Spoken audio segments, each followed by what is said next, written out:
Assalamualaikum warahmatullahi wabarakatuh. Saya Muhammad Lutfi Rahman dari TI 03. Nomor induk saya 011-022-0118. Di sini saya akan menjelaskan network troubleshoot method atau metode troubleshooting jaringan. Yang pertama, apa sih troubleshoot itu? Troubleshoot atau troubleshooting yaitu sebuah pendekatan untuk penyelesaian masalah yang sering digunakan untuk menemukan atau membenarkan isu-isu dengan sebuah mesin yang kompleks atau yang sulit, seperti alat elektronik, komputer, dan sistem perangkat lunak. Langkah pertama dalam troubleshooting atau troubleshoot yaitu mengumpulkan informasi berdasarkan isu atau masalah, yang kemudian mencari behavior atau kelakuan atau lack of expected functionality, yaitu fungsi yang tidak berjalan dengan baik. Informasi penting yang lainnya yaitu mengandung sebuah simple relasi dan special circumstance yang mungkin dibutuhkan untuk mempermudah dan memperbaiki isu tadi. How troubleshoot work? Bagaimana sebuah troubleshoot itu bekerja? Yang pertama, misalkan kita mempunyai masalah, kemudian kita Google it atau searching on Google. Kita cari, kemudian find a solution that work for someone else and try it. Did it work? Example, did the troubleshooting is work? No. So I gotta find another one. And did it work finally? Yes.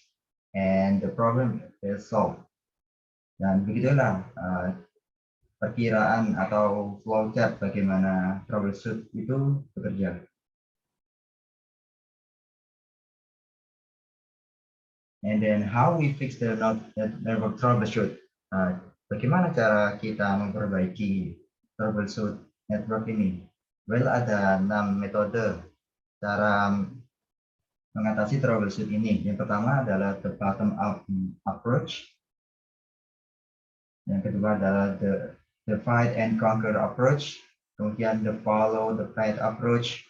Yang keempat, the spot the difference approach. Yang kelima, the move the problem approach. Dan yang terakhir, the top-down approach. Yang pertama, the bottom-up approach. Bisa dikatakan the bottom-up approach ini yaitu metode dengan streak atau menuju lapisan main aplikasi.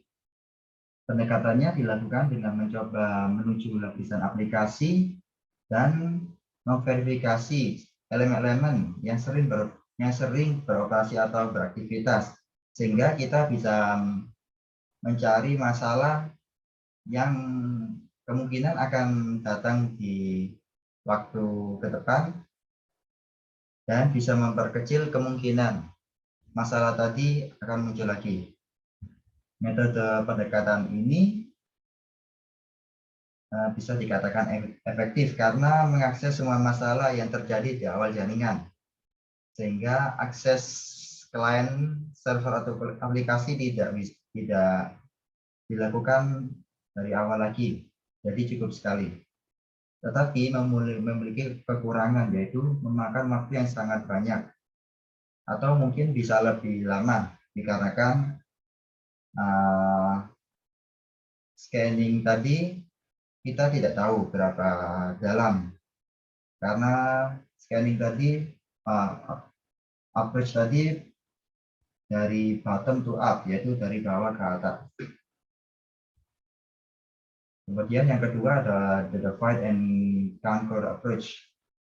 The divide and conquer approach merupakan pendekatan yang dimulai dengan tumpukan model OSI yang berlapisan network, yang kemudian lanjut ke lapisan atas atau model yang di bawah OSI.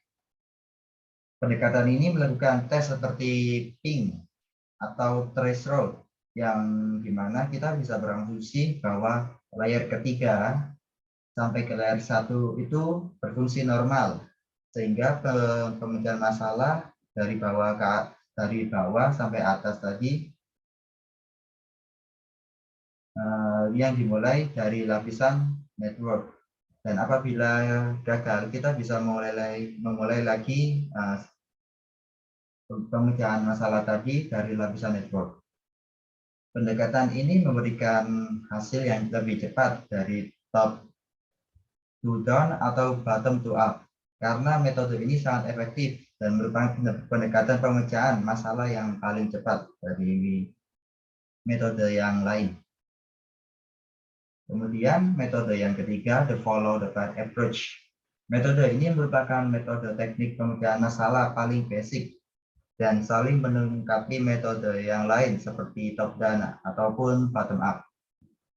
Pendekatan ini berdasarkan pada jalur atau traffic yang dimulai dari jaringan, dari source atau ke destination.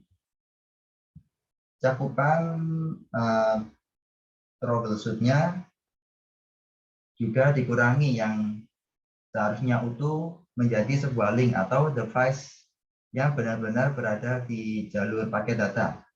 Pendekatan ini juga menghilangkan link atau device yang tidak perlu atau mengganggu, dan sehingga sistem menganggap itu tidak berguna dan lebih relevan.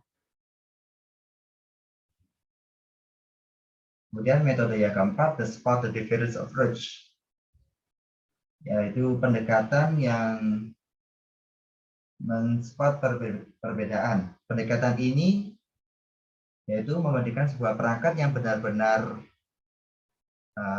beroperasi atau sebuah perangkat yang memang tidak beroperasi.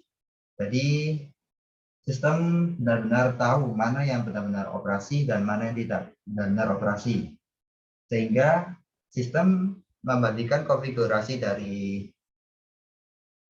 dua konfigurasi perangkat yang beroperasi dan tidak beroperasi tadi, sehingga mendapatkan sebuah perbedaan yang signifikan dan mengubahnya menjadi elemen non operasional, sehingga tetap bisa berfungsi dengan normal.